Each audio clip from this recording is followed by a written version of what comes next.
Carl, Hans, Sue. Carl the first crouched low. Sue the hedgehog scurried into the clearing at the bottom of the hill. Carl was thinking about how to catch Sue. Sue's skin is spiky. If it senses danger, it rolls up into a spiky ball. It pulls in its arms and legs, so it's impossible to get at. Carl thought if I sprung on it and took off its nose, it would make a tasty snack. Sue didn't notice the fox. Carl leaped on it with lightning speed. Sue spoons tripped Carl. Carl got very angry and said, "If I only had the time, I would catch you." He gave the hedgehog an angry shove, but it just rolled away and stayed motionless. Carl licked his nose. Sue didn't notice the fox. Carl leaped on it with lightning speed. Sue's spins tripped Carl. Carl got very angry and said, "If I only had the time, I would catch you." He gave the hedgehog an angry shove, but it just rolled away and stayed motionless. Carl licked his nose. Golle the dog was lying in wait in the backyard. Carl the fox turned around and started running toward the fence. Golle chased after the fox. Carl ran for his life. Golle wanted to catch the fox to give him to his master. His master would be so proud of him. Carl slipped through a tight gap and kept running. Golle squeezed himself through as well and continued chasing the fox. The meadow was foggy, but Golle followed his nose. Carl jumped into the stream. He ran in the stream for a short while. Then he jumped out the shore and hid under a willow bush. Golle could hear the splash. He looked across the stream and ran forward. Carl ran backwards, on the way leading back to the village. Golle was searching for the fox, but he couldn't see him in the fog. He couldn't smell the fox either. Carl had tricked them. He was very angry. He sniffed around in the grass, but couldn't smell the fox anywhere. He started on the way back to the village. Golle could smell Carl's tracks, but he thought they had been left behind when Carl passed fleeing from him. The fox had run backwards along the trampled road so that Golle would think it was the old trail. Kume had let Mew get away, but he did catch Tash. He pulled the duck out from the water onto the bank, he thought, excited for the praise. He heard movement thinking Carl was coming, but he suddenly felt the smell of an unfamiliar fox.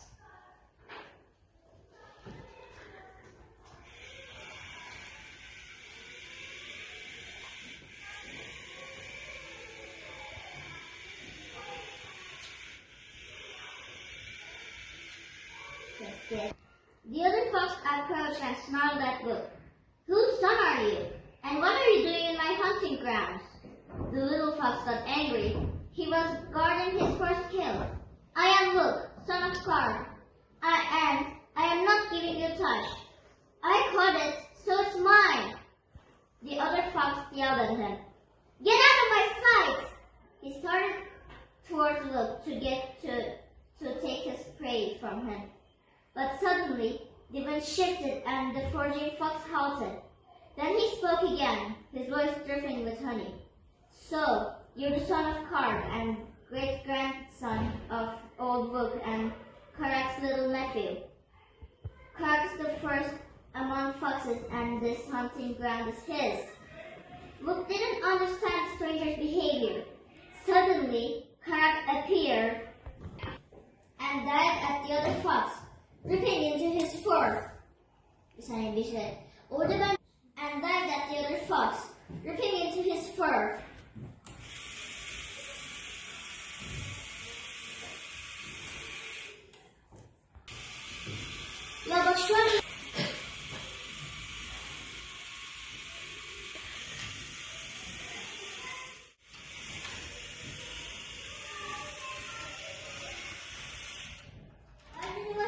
About the clouds, and by the time they got to the forest house, it was already raining.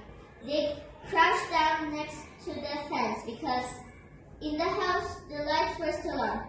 The dogs were quiet, and the wind brought their smell to the foxes.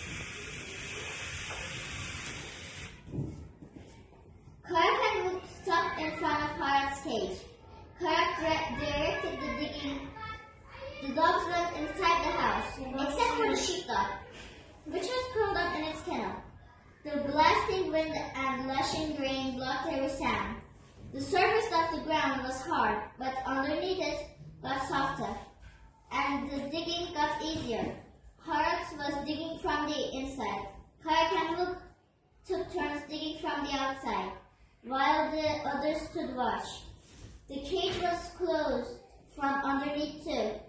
The storm began to pass. They had to hurry up with the digging. The sound of digging could be heard more and more clearly. Suddenly, everything was silent. Only a small patch of wheat left to be harvested.